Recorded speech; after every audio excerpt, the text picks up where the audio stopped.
Olá pessoal, tudo certo? Hoje a gente vai falar sobre notas explicativas. Então, se tu trabalha numa SA, provavelmente a parte mais trabalhosa da contabilidade é a montagem das notas explicativas. Contudo, normalmente se discute pouco na academia, na universidade, sobre notas explicativas. Então esse é o assunto que a gente vai falar hoje um pouquinho. No CPC 26, ele fala das demonstrações contábeis, né? E ele coloca como parte integrante das demonstrações contábeis as notas explicativas. Então elas fazem parte das demonstrações contábeis e elas são muito importantes. Por quê?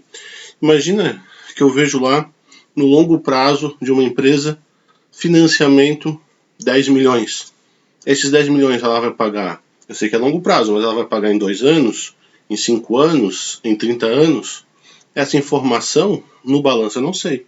Eu vou precisar da nota explicativa para conseguir esse detalhamento. Eu tenho lá, no ativo, por exemplo, clientes. R$1 milhão para receber do cliente. Mas esse valor é vencendo ou é vencido? Esse valor é vencido há 60 dias, 30 dias? Ou é cliente que já está vencido há mais de 2 anos? Essas informações eu dei para nota explicativa. Existe provisão de crédito de ação duvidosa nos clientes? Tá? Esse financiamento que eu falei anteriormente, ele é em real ou ele é em dólar? No balanço ele está em real. Só que qual é a moeda que lastreia o contrato? Certo? É em euro. Então todas essas informações a gente só vai saber na nota explicativa. Então ela é bastante importante para a gente conseguir compreender as demonstrações. As notas explicativas no CPC 26 ele fala do resumo das políticas contábeis e também fala sobre outras informações elucidativas. O que é isso? Funciona quase como um dicionário. Conta caixa, eu tenho lá no balanço, eu vou olhar, tem um caixa equivalente a caixa, nota explicativa, detalhando. Depois eu tenho a conta clientes. No meu balanço eu vou ter lá na minha nota explicativa a conta clientes, detalhando a provisão, os prazos de recebimento, se está em valor presente, se está em valor histórico, toda essa questão. E a parte de políticas contábeis, ela é importante porque às vezes tem um CPC que vai ser obrigatório em 2021 e ele é optativo em 2020. Então a empresa tal não está utilizando. Quais são os CPCs que ela está utilizando pela primeira vez nesse exercício? Todas essas informações são importantes dentro dessa parte de políticas contábeis. Ok? Daí a gente fala que elas devem ser apresentadas tanto quanto for praticável de forma sistemática. O que quer dizer isso? A mesma ordem das contas do balanço, quando tu vai apresentar nas notas explicativas, vai seguir essa mesma ordem. Então, por exemplo, nota explicativa da conta clientes, eu espero encontrar embaixo de caixa equivalentes. Por quê? Porque no balanço está essa ordem. O imobilizado vai estar mais na sequência, certo? Ele segue a mesma ordem. Isso é uma regra que não pode ser quebrada? Não, em alguns casos pode ser quebrado. Por exemplo, eu posso ter um assunto que diz respeito tanto ao balanço quanto à DRE. Então, nesses casos, eu não vou ter que repetir esse assunto 2 vezes. Tá? Mas, de uma forma geral, a gente vai seguir de forma sistemática. Uma questão que é muito importante na nota explicativa é deixar bem claro qual é a tua base de mensuração. Então, é custo histórico, é o valor recuperável de um ativo, CPC 01, é um investimento que está avaliado, às vezes um imobilizado com base no CPC 27, ativos para investimento, ou com base no custo histórico. Então tem que deixar claro com essa base de mensuração e também as fontes de incerteza. Tá? A gente tem provisões, a gente tem questões subjetivas e essas fontes de incertezas não vão estar apresentadas no balanço. No balanço vai estar só um número, mas tem que ficar bem claro na parte das notas explicativas, inclusive com análise de sensibilidade desses dados. E se o dólar disparar? Qual vai ser o reflexo na empresa? E se o dólar despencar? Qual vai ser o reflexo? Então, diferentes cenários vão ajudar a visualizar melhor essas fontes de incerteza. Uma outra questão importante é que utilizar nomenclaturas que forneçam detalhes sobre as naturezas dessas classes. O que quer dizer isso? Por exemplo, gastos com pessoal. Se eu sou uma indústria, eu tenho dentro do custo, eu tenho dentro das despesas administrativas, eu tenho dentro das despesas com vendas. Então, eu abrindo essas classes, essas naturezas, eu consigo visualizar melhor meu gasto com o pessoal.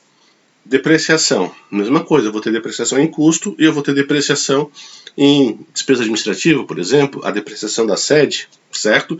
Então essas naturezas de despesa, elas vão dar uma riqueza de informação para quando a gente for analisar a empresa. Uma outra questão também importante é que a nota explicativa, ela tem que, como o nome está falando, explicar. Ela não pode só ser uma reconciliação, né?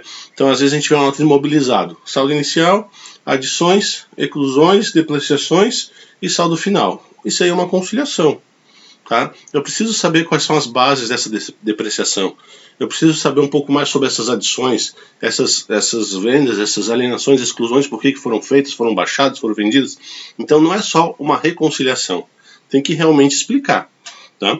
Então, toda empresa vai fazer sua demonstração contábil, deve fazer sua nota explicativa, e a nota explicativa ela deve detalhar, deve explicar como é que funciona essas contas. A questão de divulgar os vários cenários, já falamos, né? Então é interessante fazer uma análise de sensibilidade.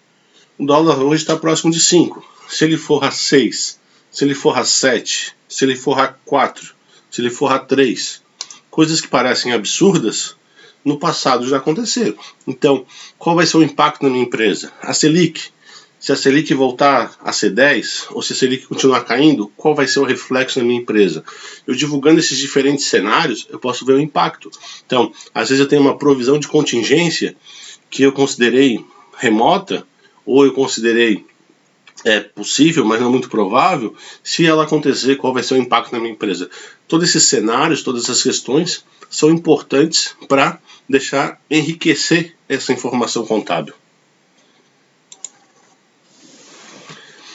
Essa questão sobre informação de segmentos, né, para algumas empresas são muito interessantes, para outras não. Então, às vezes eu vejo uma DRE, eu não sei se a empresa vende maçã ou se ela vende avião, porque eu tenho ali receita, custo, despesa, lucro.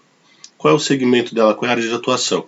Claro que eu vou ler outras informações que vão poder enriquecer. Se a empresa atua só em um segmento, não tem necessidade de segmentação.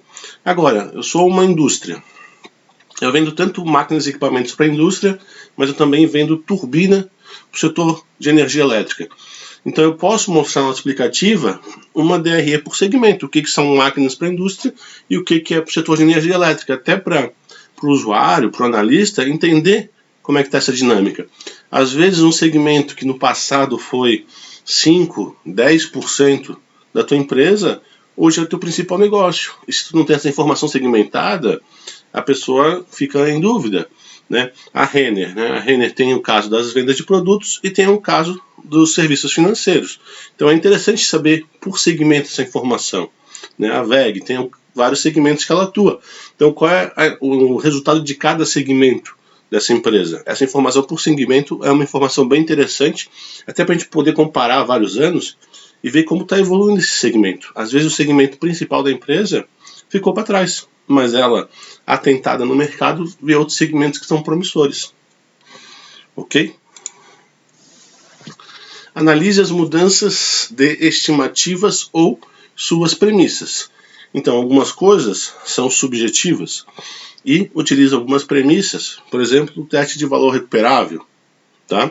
Tu usa uma taxa de desconto.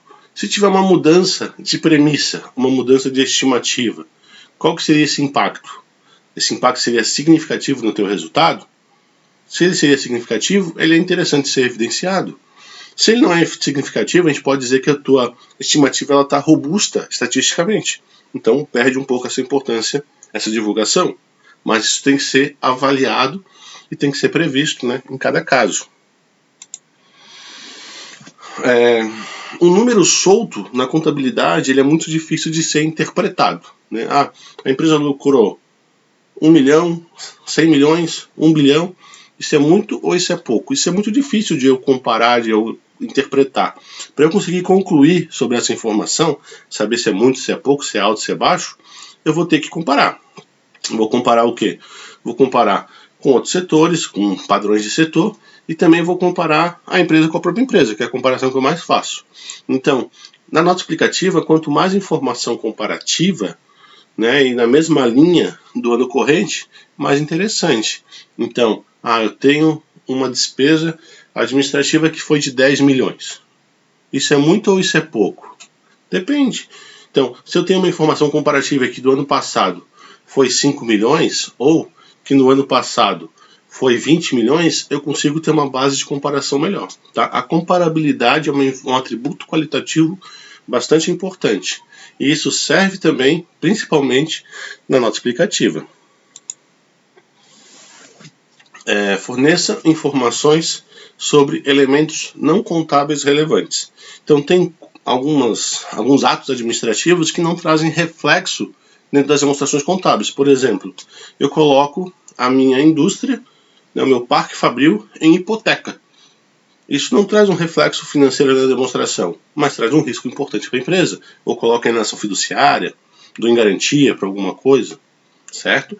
Isso é uma informação importante, mesmo sem ter reflexo contábil na nota explicativa, certo? Eu faço um seguro da minha frota. Isso não traz um impacto, tirando a questão do prêmio de seguro, mas não traz um impacto diretamente na demonstração contábil, mas ele é uma informação complementar importante. Então, existem alguns elementos não contábeis, mas que podem trazer reflexos futuros ao patrimônio da entidade. Todas essas questões devem ser trazidas nas notas explicativas, assim como os eventos subsequentes. Então, eu vou fazer a demonstração do final do ano passado, só que eu vou publicar lá só no final de março, certo? Se alguma coisa acontecer nesse período, não faz parte do período de reporte, mas traz impacto importante para a empresa, eu coloco como um evento subsequente na minha nota explicativa. Eu não posso simplesmente ocultar essa informação, certo? Então, no geral, era isso que queria falar sobre as notas explicativas. Damos a nossa missão por cumprida, bem cumprida. Até a próxima. Obrigado. Tchau, tchau.